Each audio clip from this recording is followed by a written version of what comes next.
नमस्कार दोस्तों, RJ रोहिका Sharma channel में आप सभी का स्वागत है। आज की हमारी कहानी जो कि काफ़ी समय से चल रही है उसका पार्ट 5 है, जिसका नाम है मंगलसूत्र। तो मंगलसूत्र कहानी में अब तक क्या हुआ है वो तो मैं आपको बता कर थक चुकी हूँ कि एक लेखक है, उसके 3 पुत्र हैं, जिसमें से 2 पुत्र तो बहुत अच्छे हैं, लेकिन एक पुत्र जिसका नाम है संत कुमार, वो बिल्कुल भी अच्छा नहीं। अपने दादा के द्वारा बेची गई जमीन को वापस से हड़पना चाहता है, कैसे भी टाल मटोल करके। इसके लिए वो अपनी बीवी को धोखा देने तक के लिए राजी हो गया और जज की बेटी को पटाने चला गया। अब जज की बेटी तो उसके सामने इम्प्रेस हो गई। बात थी अपने पिता को मनाने की कि वो ऐसा मान ले कि हमारे पिता ने गलती से वो प्रॉपर्टी उनके नाम कर दी, लेकिन उनके पिता ये बात मानने को रेडी नहीं हुए। अब जब संत कुमार को लगा कि मेरे पिता यानी कि देव कुमार इस बात के लिए रेडी नहीं हो रहे हैं, तो उन्होंने वकील से बात की कि अब मैं अपने पिता यानी कि देव कुमार को पागल साबित करवा देता हूँ। और अब बेचारे देव कुमार इसी व्यथा में बैठे हुए हैं कि उनके साथ क्या होगा, क्या वो कर पाएंगे कंटिन्यू। तो चलिए आगे से शुरू करते हैं। देव कुमार खुद से ही प्रश्न पूछ रहे हैं कि न्याय क्या है, क्या यही संसार है, यही न्याय है जहाँ गरीबों के साथ हमेशा बुरा होता है। हाँ, देवता हमेशा रहेंगे और हमेशा रहे हैं। उन्हें अब भी संसार, धर्म और नीति पर चलता हुआ नजर आता है। वे अपने जीवन की आहुति देकर संसार से विदा हो जाते हैं, लेकिन उन्हें देवता क्यों कहो, कायर कहो, स्वार्थी कहो, आत्मसेवी कहो। देवता वह है जो रक्षा करे न्याय की और उसके लिए प्राण दे दे। अगर वह जानकर अनजान बढ़ता है तो धर्म से फिरता है। अगर उसकी आंखों में यह कुव्यवस्था खटकती ही नहीं तो वह अंधा भी है और मूर्ख भी। देवता किसी तरह नहीं, और यहाँ देवता बनने की जरूरत भी नहीं।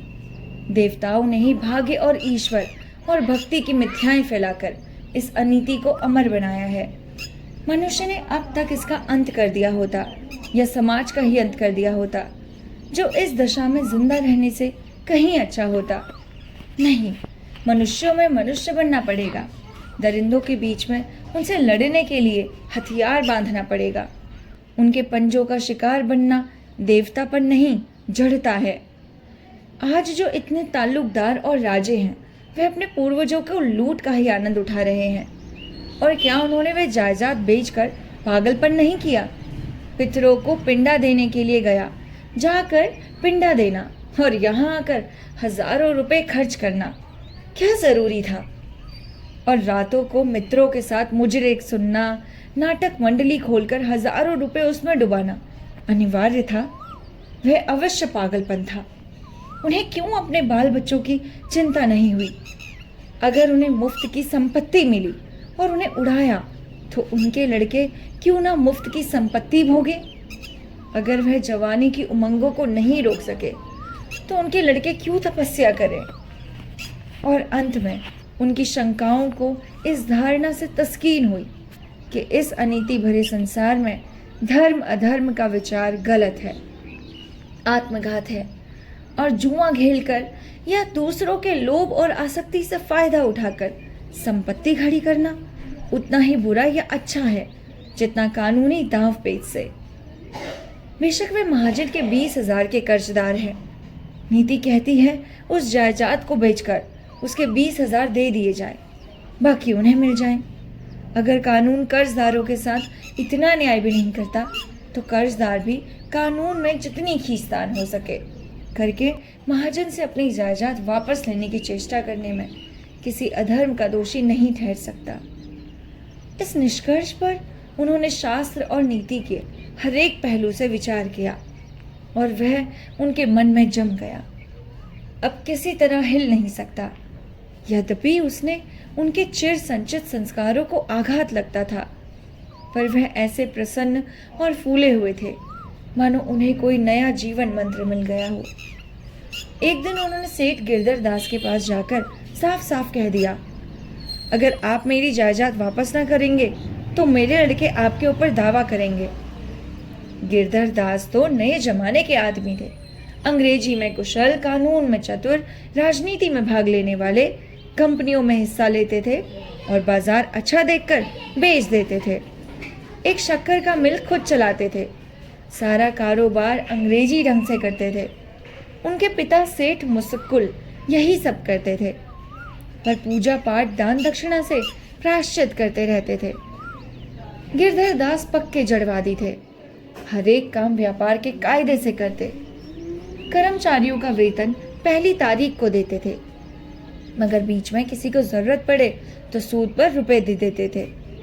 मक्कू लाल जी साल साल भर वेतन न देते, पर कर्मचारियों को बराबर पेशगी देते रहते थे। हिसाब होने पर उनके कुछ देने में बदल कुछ मिल जाता। मक्कू लाल साल में 2-4 बार अफसरों को सलाम करने जाते थे, डालियां देते थे, जूते उतार कर कमरे में जाते थे और हाथ बांधे खड़े रहते थे। चलते वक्त आदमियों को 2-4 रुपए इनाम दे आते। गिरधर दास म्युनिसिपल कमिश्नर थे, सूट बूट पहनकर अफसरों के पास जाते थे और बराबरी का व्यवहार करते थे, और आदमियों के साथ केवल इतनी रियायत करते थे कि त्योहारों में त्योहारी दे देते, वह भी खूब खुशामद करके। अपने हकों के लिए लड़ना और आंदोलन करना जानते थे, मगर उन्हें ठगना असंभव था। देव कुमार का यह कथन सुनकर चकरा गए। उनकी बड़ी इज्जत करते थे। उनकी कई पुस्तकें पढ़ी थी और उनकी रचनाओं का पूरा सेट उनके पुस्तकालय में था। हिंदी भाषा के प्रेमी थे और नागरी प्रचार सभा को कई बार अच्छी रकमें दान दे चुके थे। पंडा पुजारियों के नाम से चिढ़ते थे। दूषित दान प्रथा पर एक पैम्फलेट भी छपवाया था। लिबरल विचारों के लिए नगर में उनकी ख्याति थी। मक्कू लाल मारे मोटापे के जगह से हिल ही न सकते थे और गिरधर दास गठीले आदमी थे और नगर व्यायामशाला के प्रधान ही थे, अच्छे सहसवार और निशानेबाज। एक क्षण तो वह देव कुमार के मुंह की ओर ताकते रहे। उनका आशय क्या है ये समझ में ही ना आया। फिर ख्याल आया बेचारे आर्थिक संकट में होंगे। इससे बुद्धि भ्रष्ट हो गई। बेतुकी बातें कर रहे हैं। देव कुमार के मुख पर विजय का गर्व देखकर उनका यह ख्याल और मजबूत हो गया। सुनहरी ऐनक उतारकर मेज पर रखकर विनोद भाव से बोले, सब कुशल तो है? देव कुमार ने विद्रोह के भाव से कहा, जी हाँ, सब आपकी कृपा है। बड़ा लड़का तो वकालत कर रहा है ना? जी हाँ, मगर चलती ना होगी। आपकी पुस्तकें भी आजकल कम बिकती होंगी। यह देश का दुर्भाग्य है कि आप जैसे सरस्वती के पुत्रों का यह अनादर। आप यूरोप में होते तो आज लाखों के स्वामी होते। आप जानते हैं मैं लक्ष्मी का उपासक नहीं हूँ। अरे धन संकट में तो होंगे ही। मुझसे जो कुछ सेवा कहें उसके लिए तैयार हूँ। मुझे तो गर्व है कि आप जैसे प्रतिभाशाली पुरुष से मेरा परिचय है। आपकी कुछ सेवा करना मेरे लिए गौरव की बात होगी। देव कुमार ऐसे अवसरों पर नम्रता के पुतले बन जाते थे। भक्ति और प्रशंसा देकर उनका कोई सर्वस्व नहीं ले सकता था। एक लखपति आदमी और वह भी साहित्य का प्रेमी जब उनका इतना सम्मान करता है तो उसमें जायदाद या लेन देन की बात करना उन्हें लज्जाजनक मालूम हुआ। बोले, आपकी उदारता है जो मुझे इस योग्य समझते हैं। मैं समझा नहीं आप किस जायदाद की बात कर रहे हैं? देव कुमार सकुचाते हुए बोले, अजी वही जो सेठ मक्कू लाल ने मुझसे लिखाई थी। अच्छा, तो उसके विषय में कोई नई बात है? उसी मामले में लड़के आपके ऊपर दावा करने वाले हैं।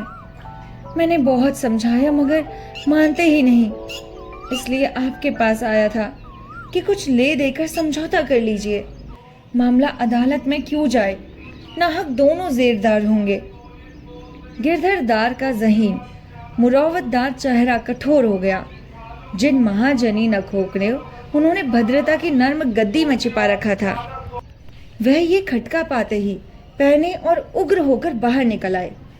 क्रोध को दबाते हुए बोलो, आपको मुझे समझाने के लिए यहाँ आने की तकलीफ उठाने की कोई जरूरत ना थी। उन लड़कों को ही समझाना चाहिए था। मैं तो उन्हें समझा चुका, तो जाकर शांत बैठिए। मैं अपने हकों के लिए लड़ना जानता हूँ। अगर उन लोगों के पास दिमाग में कानून की गर्मी का असर हो गया है तो उसकी दवा मेरे पास है।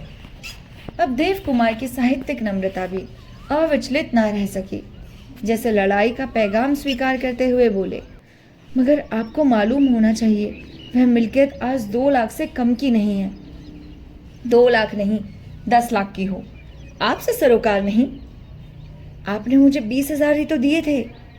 आपको इतना कालूम तो मालूम ही होगा। हालांकि कभी आप अदालत में नहीं गए कि जो चीज़ें बिक जाती है वह कानूनन किसी दाम पर भी वापस नहीं की जाती। अगर इस नए कायदे को मान लिया जाए तो इस शहर में महाजन ना नजर आए। कुछ देर तक सवाल जवाब होता रहा और लड़ने वाले कुत्तों की तरह दोनों भले आदमी गुर्राते, दांत निकालते, खोंखियाते रहे। आखिर दोनों लड़ ही गए। गिरधरदार ने प्रसन्न होकर कहा, प्रचंड होकर कहा, मुझे आपसे ऐसी आशा नहीं थी। देव कुमार ने भी छड़ी उठाकर कहा, मुझे भी न मालूम था कि आपके स्वार्थ का पेट इतना गहरा है। अरे आप अपना सर्वनाश करने जा रहे हैं, कुछ परवाह नहीं। देव कुमार वहां से चले तो माघ की उस अंधेरी रात की निर्दय ठंड में उन्हें पसीना आ गया। विजय का ऐसा गर्व अपने जीवन में उन्हें कभी ना हुआ था। उन्होंने तर्क में तो बहुत कुछ विजय पा ली। यह विजय थी, जीवन में एक नई प्रेरणा, एक नई शक्ति का उदय।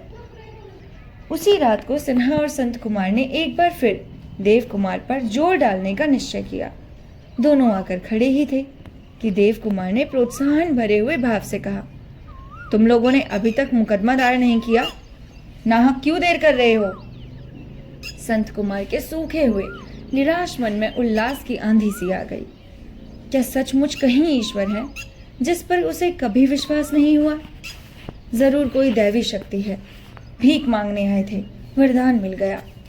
बोला, आपका ही अनुमति का इंतजार था। मैं बड़ी खुशी से अनुमति देता हूँ। मेरे आशीर्वाद तुम्हारे साथ हैं।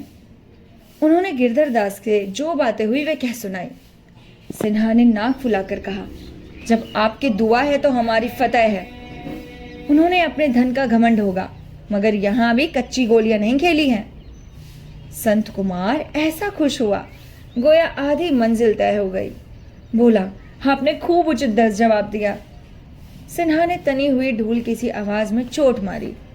ऐसे ऐसे सेठों को उंगलियों पर नचाते हैं यहाँ। संत कुमार स्वप्न देखने लगा। यही हम दोनों के बंगले बनेंगे दोस्त। यहाँ क्यों, सिविल लाइंस में बनवाएंगे।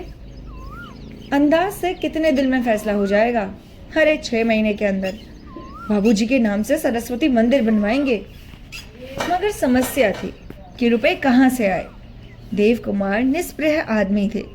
धन की कभी उपासना नहीं की। कभी इतनी ज्यादा मिला ही नहीं कि संचय करते। किसी महीने में 50 जमा होते तो दूसरे महीने में खर्च हो जाते। अपनी सारी पुस्तकों का कॉपीराइट बेचकर उन्हें 5,000 मिले थे। वह उन्होंने पंकजा के विवाह के लिए रख दिए। अब ऐसी कोई सूरत नहीं थी जहां से कोई बड़ी रकम निकाली जाए। उन्होंने समझा था कि संत कुमार घर का खर्चा उठा लेगा और वह कुछ दिन आराम से बैठेंगे या घूमेंगे। लेकिन इतना बड़ा मंसूबा बांधकर अब वह शांत कैसे बैठ सकते थे?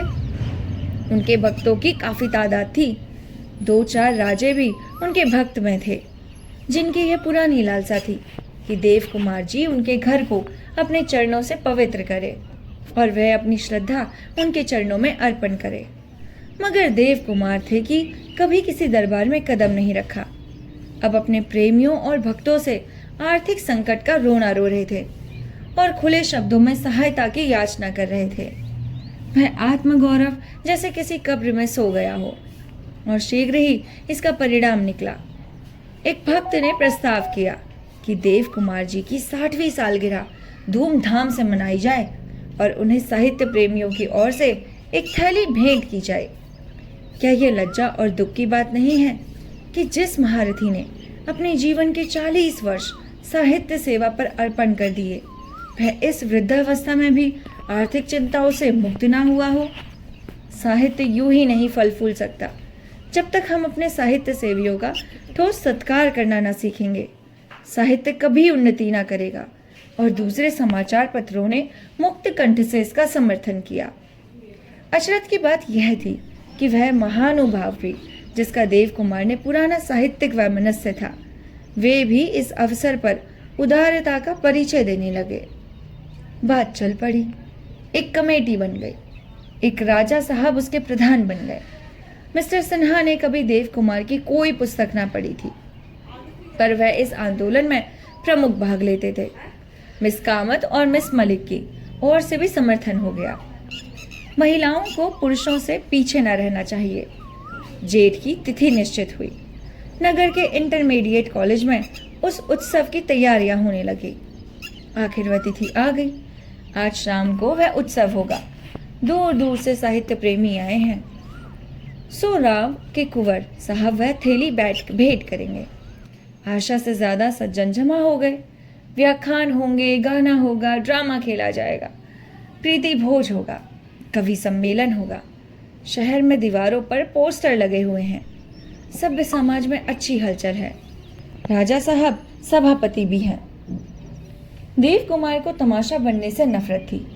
पब्लिक जलसों में भी कम आते जाते थे, लेकिन आज तो बारात का दूल्हा बनना ही पड़ा। ज्यों ज्यों सभा में जाने का समय समीप आता, उनके मन पर एक तरह का अवसाद छाया जाता था। जिस वक्त थैली उनको भेंट की जाएगी और वे हाथ बढ़ाकर लेंगे, वह दृश्य कैसा लज्जाजनक होगा। जिसने कभी धन के लिए हाथ नहीं फैलाया, वह इस आखिरी वक्त में दूसरों का दान ले। यह ध्यान ही है और कुछ नहीं। एक क्षण के लिए उनका आत्मसम्मान विद्रोही बन गया।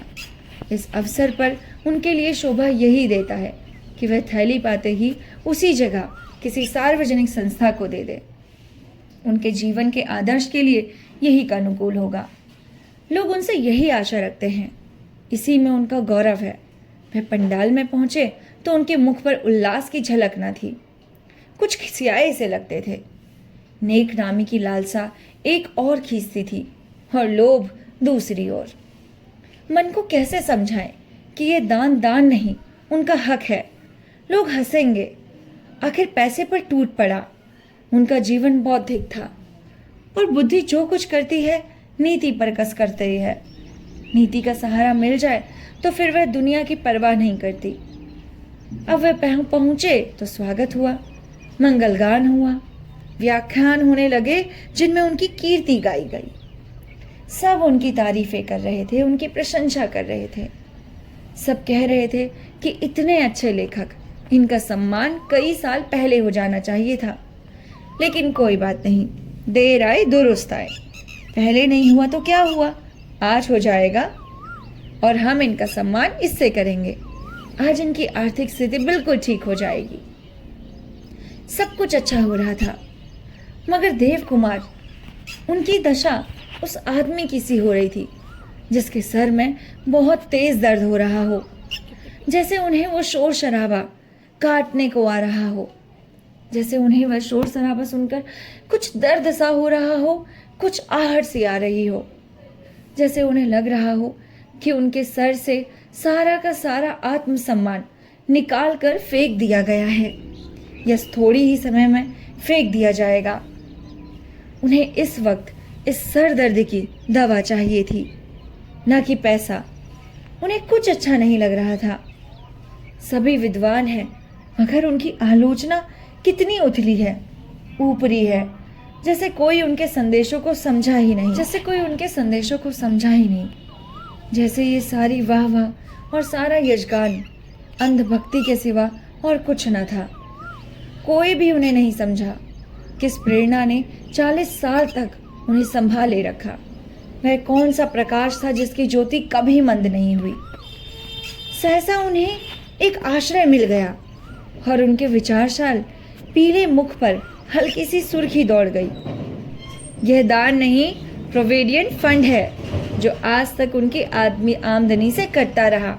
क्या वह दान है? उन्होंने जनता की सेवा की है, तन मन से की है और इस धुन से की है जो बड़े से बड़े वेतन से भी ना आ सकती थी। पेंशन लेने में क्या ला जाए? राजा साहब ने जब थैली भेंट की तो देव कुमार के मुंह पर गर्व था, हर्ष था, विजय थी।